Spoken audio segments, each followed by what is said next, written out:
नमस्कार मित्र आणि मैत्रिणींनो. तर आजचा फिश फ्रायचा व्हिडिओ बघून कोणी विचारू नका तुझा मार्गशीर्ष आहे की नाही.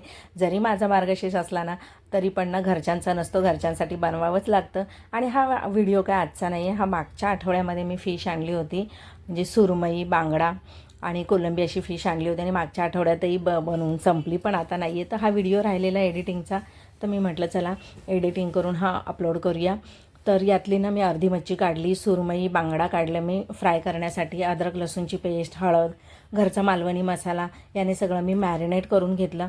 अर्धी फिश ठेवली मी फ्रीजमध्ये. त्यानंतर तांदळाचं पीठ घेतलं, त्यामध्ये 2 चमच मालवणी मसाला, हळद, मीठ हे सगळं घालून कोटिंग तयार करून घेतलं. नंतर मॅरिनेट केलेली फिश घेतली, त्याला हे सगळं तांदळाच्या पिठाचं कोटिंग केलं, तव्यावरती तेल घातलं आणि ह्या फिश सोडून दिल्या आणि त्या अलटीपलटी बारीक गॅसवरती त्या अलटीपलटी करून फ्राय करून घेतल्या आणि खूप टेस्टी होत्या. आणि ही फिश काय मी राहते तिकडनं घेतली नव्हती, माझ्या मामीने मला मुंबईवरून आणून दिलेली. त्या म्हटलं तिकडची फिश एकदम म्हणजे ताजी असते आणि खूप टेस्टी असते, आणि खरंच ही फिश खूप टेस्टी होती.